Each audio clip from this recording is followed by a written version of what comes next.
বিজেপির যেগুলো official WhatsApp group সেগুলো 4টে, যেগুলো খুব গুরুত্বপূর্ণ, সেগুলোতে আমি ছিলাম, আছি এবং থাকব। যেহেতু আমার নাম নেই, ডেফিনেটলি আমার একটু তো মন খারাপ হয়েছে। মার খেয়েছি 3-4 বার, মারাই যেতাম, তারপরেও আমার জীবন জীবিকার শেষ করে দেওয়া হয়েছে। দেখুন, ব্যক্তিগত আমাদের ইচ্ছার তো কোনো ভ্যালু নেই। বলা হচ্ছে রুদ্রনীল ঘোষ তিনি বিজেপি ছেড়ে দেবেন, অন্য দলে যোগদান করবেন। তারা বলেছেন গরম পড়ে ডাব খান, তবে কুচি ডাব। জুতো দেখলেই যে পা গলাতে হবে এমন কোনো কারণ নেই। সব সিলেবাসে কিন্তু একই রকম কবিতা লেখা হয় না। রাজনীতি এবং বিনোদনে সুপরিচিত এবং চর্চিত নাম রুদ্রনীল ঘোষ, যাকে ঘিরে রাজনৈতিক মহলে কিন্তু একাধিক জল্পনা তৈরি হচ্ছে। কী ধরনের জল্পনা সেটা তো জানবই, কিন্তু তার আগে জল্পনার সূত্রপাত কোথা থেকে সেটা আগে জেনে নেব। দোলের দিন সকালে আপনি বিজেপির ৭৭টা হোয়াটসঅ্যাপ গ্রুপ থেকে বেরিয়ে যান এবং তারপরে আমাদের মতন সাধারণ মানুষের মনে একই প্রশ্ন আসে যে রুদ্রনীল ঘোষ তিনি তার যে পার্টি আছে সেই পার্টির হোয়াটসঅ্যাপ গ্রুপ থেকে কেন বেরিয়ে যান? প্রথমত হচ্ছে যেগুলো একটা বিজেপির অফিসিয়াল হোয়াটসঅ্যাপ গ্রুপ নয়। বিজেপির যেগুলো অফিসিয়াল হোয়াটসঅ্যাপ গ্রুপ সেগুলো 4টে, যেগুলো খুব গুরুত্বপূর্ণ, সেগুলোতে আমি ছিলাম, আছি এবং থাকব।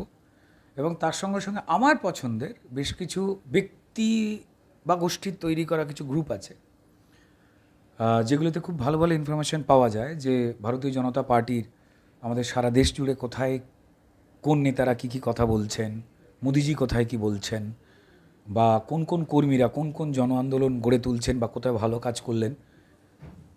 দেশে এবং বিদেশে যেখানে বাঙালিরা রয়েছেন, যারা পশ্চিমবঙ্গ নিয়ে ভাবেন, চিন্তিত, তাদের আত্মীয় স্বজন বা শিকড়ও রয়েছে, তারা পশ্চিমবঙ্গকে কেমন করে দেখতে চান, সাজাতে চান, সেই সমস্ত বিভিন্ন গ্রুপ, এরকম 10-12টা টোটাল গ্রুপে আমি আছি, যার মধ্যে 4টে অফিসিয়াল বিজেপি গ্রুপ এবং বাকি এই 6-7টি অন্য গ্রুপ।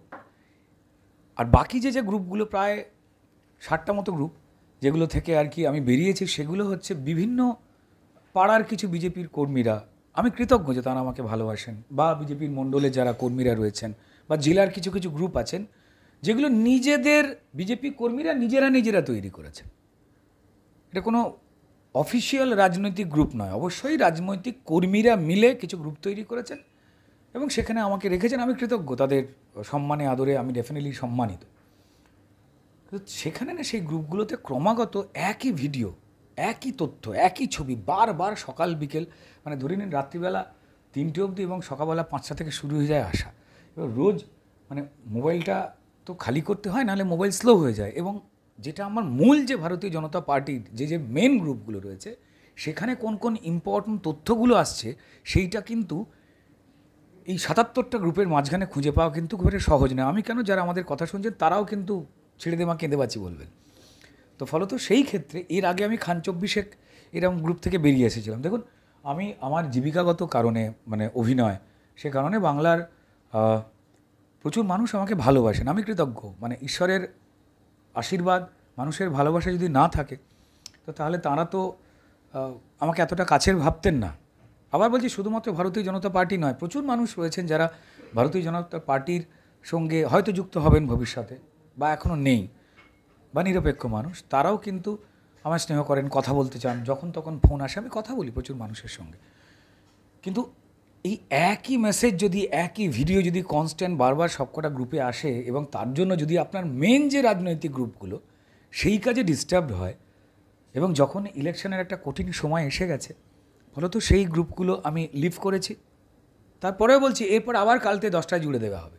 তো দোলের দিন ফাঁকা ছিলাম, বাড়ি থেকে কোথাও বেরোয়নি, বসে বসে সেই কাজটা করছিলাম। এবং যেহেতু কাকতালীয়ভাবে আমাদের সেকেন্ড লিস্ট বেরিয়েছে লোকসভা নির্বাচনে বিজেপির প্রার্থী, এবং সেখানে যেহেতু আমার নাম নেই, ডেফিনেটলি আমার একটু তো মন খারাপ হয়েছে।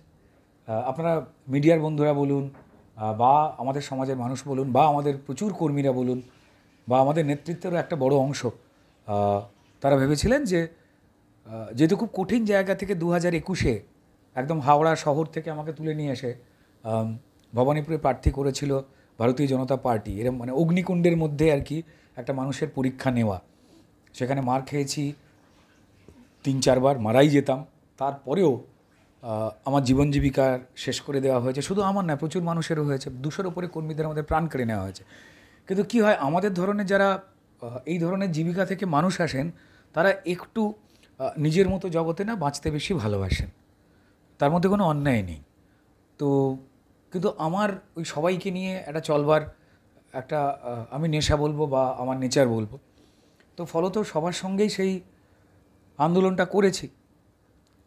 তো প্রচুর মানুষের একটা প্রত্যাশা ছিল, কারণ ভারতীয় জনতা পার্টি কিন্তু এমন কঠিন জায়গা থেকে আমাকে লড়াই করে তৈরি করেছে, যেমন প্রার্থী হতে গেলে কোন কোন জিনিসের মোকাবিলা এই তৃণমূলের মতো রক্তলোলুপ একটা শাসক তার বিরুদ্ধে কতটা, মনে না ওই সোনাপুরে খাঁটি হতে হয়, ততটা করতে হয়, সেটা আমায় দল করিয়েছেন, আমি কৃতজ্ঞ দলের ওপরে।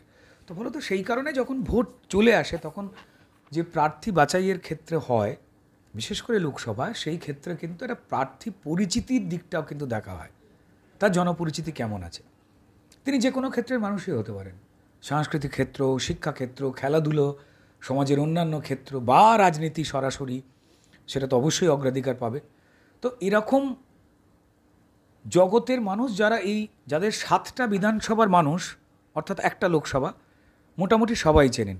দলের সিম্বল মোদিজির মুখ, এটা তো বিরাট বড় জিনিস।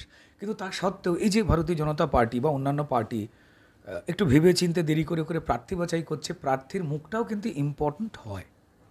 এখনো তো 4টি জায়গার প্রার্থী এখনো প্রকাশ করা হয়নি, তো আপনি কতটা আশাবাদী আছেন যে আপনাকে কি ওখানকার প্রার্থী করা যেতে পারে, আর করলে পরে আপনি কোনটাতে বেশি খুশি হবেন যে যদি এইখানে প্রার্থী আপনাকে বানানো হয় লোকসভা নির্বাচনের জন্য?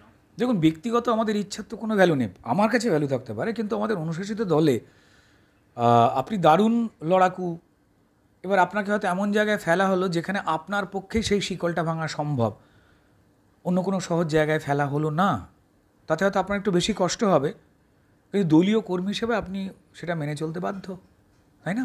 তাই ব্যক্তিগত পছন্দ অপছন্দের কথা থাকলেও সেটা আলাদা। দলীয় প্রার্থী হতে গেলে যে যে যোগ্যতা লাগে সেইটা তো আগে আয়ত্ত করতে হবে। লোকসভার ক্ষেত্রে যেমন জনপরিচিতির দিক আছে, ঠিক তেমনই কিন্তু দল দেখে তার ডেডিকেশন কী পার্টির সম্পর্কে, কতটা তিনি অনুশাসন মেনে চলেছেন, বা কতটা তার এক্স ফ্যাক্টর আছে যা মানুষ পছন্দ করবেন বা ভোটার পছন্দ করবেন। এই 2-3টে বিষয়কে মিলিয়ে একজন প্রার্থী করা হয়। তাই সেক্ষেত্রে আমার দলের প্রতি নিজের জীবিকা ধরুন দাঁওতে লাগানো, ভবানীপুরে মার খেয়ে মারা যাচ্ছিলাম, আপনারা মিডিয়ার সবাই জানেন, এমন একটা জায়গা, এবং তার সঙ্গে সঙ্গে দল আমাকে বিশ্বাস করে যে জায়গা দিয়েছিল সেখানে কিন্তু যথেষ্ট রকম ভোট আমি দলের জন্য সংগ্রহ করে আনতে পেরেছি। অবশ্যই আমার দলীয় যারা সহকর্মীরা ছিলেন তাদের পরিশ্রম ছাড়া কিন্তু এত ভোট আনতে পারতাম না। সেই জন্যই তৃণমূল কিন্তু ভয় পেয়ে গিয়ে আমাকে এবং তার সঙ্গে সঙ্গে ভবানীপুরে যারা রাজনৈতিক কর্মী ছিলেন, যারা লড়াই করছিলেন আমার সঙ্গে দলের হয়ে, তারাও কিন্তু নিগৃহীত হয়েছেন, মার খেয়েছেন, জীবন জীবিকা তাদেরও নষ্ট করে দেওয়া হয়েছে। তো ফলত সেই ক্ষেত্রে একটা নর্মাল প্রত্যাশা থাকেই যে পরিচিতি বা আত্মত্যাগ মিনিমাম, এমনটা নয় যে আমি বিরাট অসাধারণ কিছু করে ফেলেছি। তবে হ্যাঁ, আমার মতো জীবিকা থেকে যে মানুষরা থাকে, যেটা বলছিলাম যে তারা একটুখানি একটু বেঁচে থাকতে চান। আমি বলছি আবার, এটার মধ্যে কোনো দোষ নেই, এটার মধ্যে স্বার্থপরতা নেই। প্রচুর মানুষ শুধুমাত্র তার নিজেরটুকু নিয়েই ভাবেন, তিনি তার মতো। এবার কিছু মানুষ থাকেন বা চলেন যে সবাইকে নিয়ে চলবে একসঙ্গে, আমি একটু সেরকম।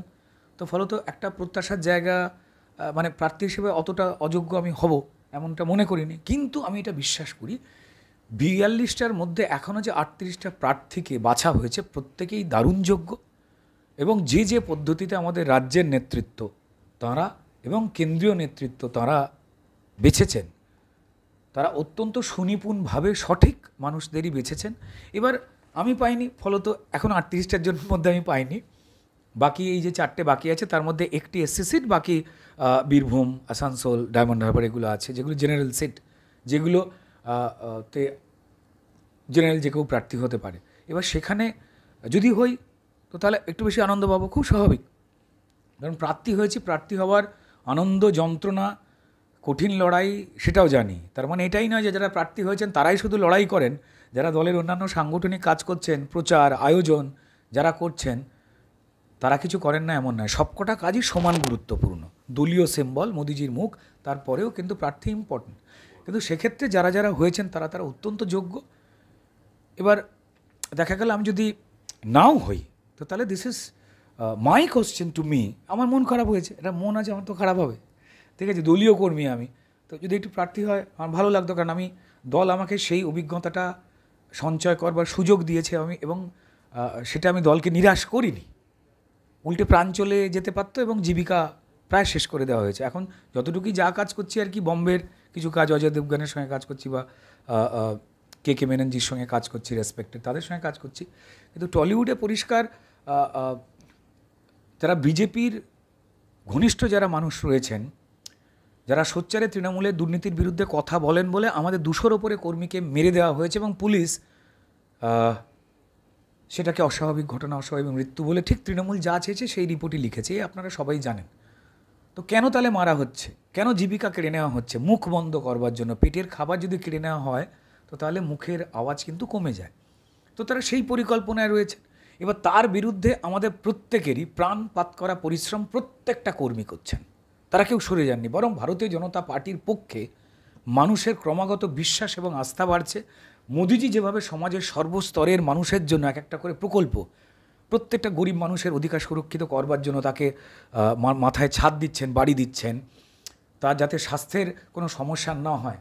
আয়ুষ্মান ভারতের মতো ভারতবর্ষের সব কটা হসপিটালে তার চিকিৎসা হতে পারে চূড়ান্ত সস্তায়, তেমন কার্ড দিচ্ছেন, যেটা পশ্চিমবঙ্গে মমতা বন্দ্যোপাধ্যায় অমানবিকভাবে হতে দিচ্ছেন না, মানুষ এই সুবিধাটা পাচ্ছে না। তার সঙ্গে সঙ্গে ধরুন রেশন, বিনামূল্যে রেশন, চাল ডাল থেকে শুরু করে বাচ্চাদের মিড ডে মিল, এবং মা বোনেদের জন্য ইজ্জত ঘর বানিয়ে দেওয়া, বাথরুম, শৌচালয়, এই সবটাই দিচ্ছেন। এগুলো তো আগের সরকারগুলো যারা মুখে কথা দিয়েছিল, অবিজেপি সরকার, সেটা কংগ্রেস বা জোটের বিভিন্ন সরকার, তারা তো কেউ করেনি, মোদিজি করছেন। আমাদের মধ্যবিত্তদের জীবনযাপন যদি একটা জায়গায় থাকে, আমি উচ্চবিত্তকে কাউন্ট করছি না, দেখুন তারা অনেক কিছুকেই মানিয়ে নিয়ে বেঁচে যেতে পারেন। কিন্তু যারা মধ্যবিত্ত, তাদের থেকে যারা প্রান্তিক মানুষ, যারা দরিদ্র মানুষ, নিম্ন মধ্যবিত্ত বা নিম্নবিত্ত, তাদের একটা না অদ্ভুত বৈষম্য রয়েছে। সেই বৈষম্যটাকেই খুব বৈপ্লবিক চিন্তাধারার মধ্যে দিয়ে কিন্তু খুব ইন্টারেস্টিংলি মোদিজি এটাকে শেষ করতে চাইছেন, সে একটা সমতা আনতে চাইছেন। তো সেই জন্যই আমাদের কাজ, আমাদের লড়াই, আমাদের আন্দোলন চলছে। তৃণমূল যত মারবে তত আমাদের আন্দোলনের জোর বাড়বে, আমাদের কর্মীদের মনোভাব বাড়বে, এবং মানুষ কিন্তু এটাকে বুঝতে পেরে সিপিএম, কংগ্রেস বা তৃণমূলের যে মিথ্যাচার, এরাও জানে যে মোদিজি ঠিক কথা বলছে, কিন্তু যেহেতু বিরোধিতা করতেই হবে, নাহলে আমরা বিরোধী থাকতে পারবো না, তাই তারা অবাক বিরোধিতা একটা করছেন। তো সেই জায়গা থেকে আমাদের লড়াই চলছে, চলবে। একজন সাধারণ কর্মী হিসেবে সেই লড়াই আমার চলছে, চলবে, বরং আরও শক্ত করে চলছে এবং চলবে। ভারতীয় জনতা পার্টির পতাকা কাঁধে নিয়ে নরেন্দ্র মোদীজি যে লক্ষ্যে ভারতবর্ষকে উন্নীত করতে চাইছেন বিশ্বের দরবারে, তো তিনি ভারতবর্ষের এবং ভারতবাসীর যে পজিশন সেটা অনেক শক্তিশালী করে দিয়েছেন, সবাই জানেন। পাকিস্তানের মতো একটা দেশ, তাদের নাগরিকরা বলেন আমাদের যদি মোদিজির মতো প্রধানমন্ত্রী পেতাম আমরা বেঁচে যেতাম, সেই ভিডিও সব জায়গায় ঘুরছে। তো যাই হোক, প্রার্থী যদি নাও হতে পারি, দুদিনে হয়তো একটু মন খারাপ থাকবে, কিন্তু তাতে পরিষ্কার ভারতীয় জনতা পার্টির হয়ে গিয়ে তৃণমূলের বিরুদ্ধে এই লড়াই, এই আন্দোলন, তাতে তো এক বিন্দু কোনো রকম খাত পড়বে না। আচ্ছা, হোয়াটসঅ্যাপ গ্রুপ থেকে বেরিয়ে যাওয়ার পরে আপনাকে নিয়ে যে জল্পনা চলছে, তার ওপরে সবথেকে বড় জল্পনা যেটা বলতে পারি, যে বলা হচ্ছে রুদ্রনীল ঘোষ তিনি বিজেপি ছেড়ে দেবেন, অন্য দলে যোগদান করবেন। আপনি কি বলবেন এই বিষয় নিয়ে? আমি বলবো যারা বলেছেন গরম পড়েছে, আমি নিজে বিশ্বাস করি। ডাব খান, তবে কচি ডাব। ডাব খাবার আগে একটু আঙুল দিয়ে খুঁটে দেখে নেবেন যে ছোবড়া হয়েছে কিনা। যদি ছোবড়া হয় সেই ডাব খাবেন না, শ্বাস হয়ে যাওয়া ডাবে, তার ডাব থাকে না, নারকেল হয়ে যায়, পেট গরম হবে, তখন আবার এই একই কথা বলবেন। আমি প্রত্যেককেই বলবো সহানুভূতির সঙ্গে, গরম পড়েছে, যারা এই ধরনের কথা বলছেন ডাব খান। বা শীতকালে যদি কেউ ঘামে, ভাববেন না তার জ্বর হয়েছে। এমনও মানুষ আছেন যাদের প্রেশারের প্রবলেম হয়, তাই জুতো দেখলেই যে পা গলাতে হবে এমন কোনো কারণ নেই। সব সিলেবাসে কিন্তু একই রকম কবিতা লেখা হয় না। অনেক ধন্যবাদ রুদ্রনীল ঘোষকে। আপনারা দেখছেন বাংলাহান, ক্যামেরা সুস্মিতার সঙ্গে নীলম দাস রিপোর্টিং, বাংলাহান, কলকাতা।